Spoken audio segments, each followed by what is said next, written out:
Hello, everyone. This is Elgabry. I lead go-to-market operations for our international markets. I'm here in our LinkedIn office in the London Experience Center. Joining me today from San Francisco is Lekha Doshi, our Global VP of Go-to-Market Operations. Welcome, Lekha. Thank you for having me here today, Elmer. I'm so excited to be here. I'm looking forward to our conversations. Yeah, me too. And of course, we're going to talk about AI, right? Yes, of course. It's the topic of the hour, of the minute. So. Yeah, I came across this MIT study. Yes. It broke headlines, and he also sent me an email about it. Yeah. 95% of AI projects fail to return ROI. Yeah. It's like a shocking and provoking headline. I think I thought a lot about it and felt, oh God, we're doing a lot of AI projects here in LinkedIn. Yeah. And that's like an alarming headline. How did you feel? How did you react to that headline? I think that the headline was definitely stops you in your tracks as you're working through this type of stuff, for sure. Reading through the article, though, I think, and understanding the study a bit more, what I found to be really helpful in reflecting on what does this actually mean is that it's less about the technology not working. It's more that organizations have not been great at adopting AI at the scale that they had expected. Mm-hmm. And so I think there's just a few questions, right, that come to mind as I read the study. One is, what are the expectations first and foremost? So how do we measure return? Exactly, right? And what is the time horizon by which you should be measuring, right? Because in many ways, LinkedIn included, many organizations are just so early in their adoption of AI into their existing workflows. Yeah, and there's a normal ramp up for anything that is new, right? Yeah, and this is hard stuff, right? Yeah. There's one, you have to figure out where are you going to sprinkle AI, and then two, how long is the adoption curve, and then three, when are you going to actually see the outcomes that you're looking to measure? And so I think that I wasn't really that surprised that folks are not necessarily seeing the adoption at the rate that they'd expected. Mm-hmm. The second is also really just reflecting on, why is it not necessarily being adopted? Do we have the right change management programs in place? Do we have the right training? Do we have the right workflows identified? Use cases, all of that. I think everyone's going through that learning curve. And I've mentioned this to you before, which is that right now we're at a stage where we are trying to integrate AI into existing workflows. Mm-hmm.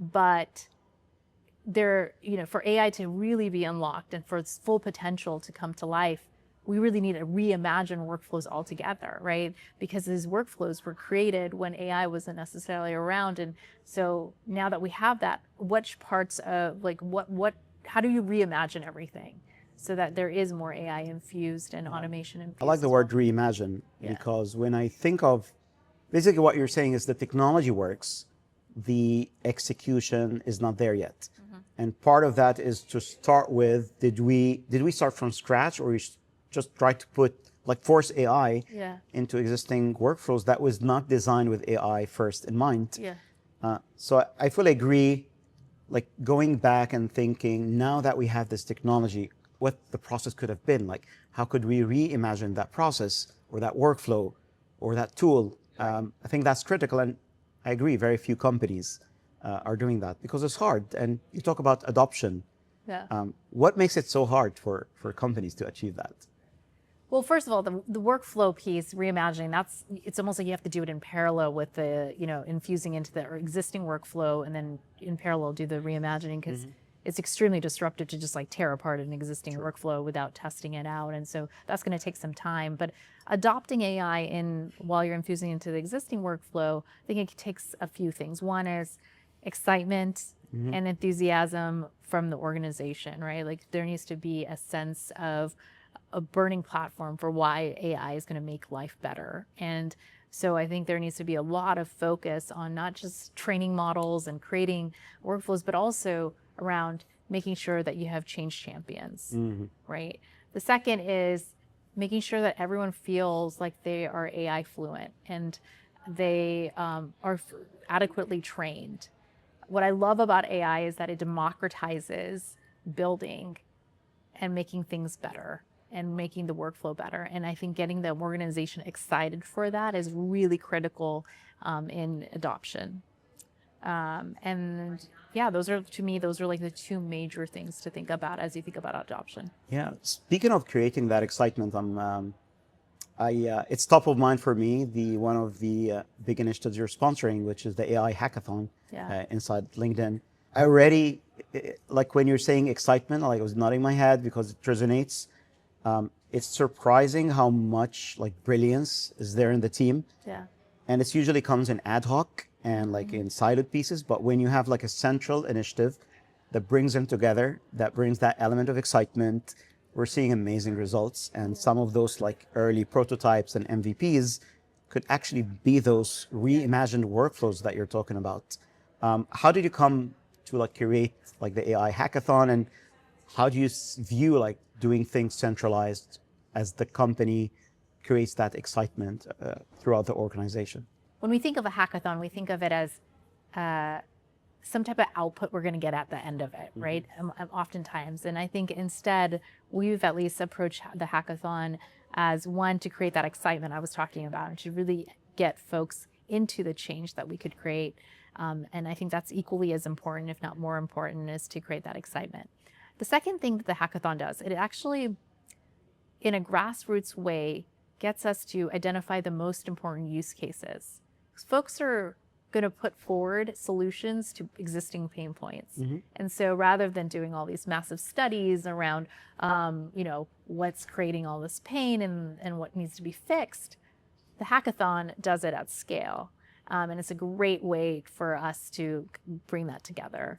That then can be centralized and be built centrally and, in a more kind of programmatic way. And so that's been really wonderful to see, and I'm excited to see the results of that. Our R&D team went through something similar, and I was just really excited, and so I really wanted to bring it over to the go-to-market functions, and and it's being absolutely. And before we leave, like any departing thoughts? I think that, like I said at the beginning, we are at the beginning of the AI revolution, especially when it comes to reimagining go-to-market. And when I say go-to-market, I'm talking about marketing, sales, post-sales, anything that really faces the customer. And we are just in the beginning of leveraging AI. And while I think the MIT study is so helpful and useful to, put us in check on just making sure we all understand where we're at, I don't think it should be discouraging in what's possible still. I think there's so much more that can be done from a productivity standpoint, from a revenue uplift standpoint, and I'm just excited to see the innovation in this space. I'm definitely not discouraged. I'm very excited. Good. Thank you, Lekha. It's been a pleasure having you. Thank you.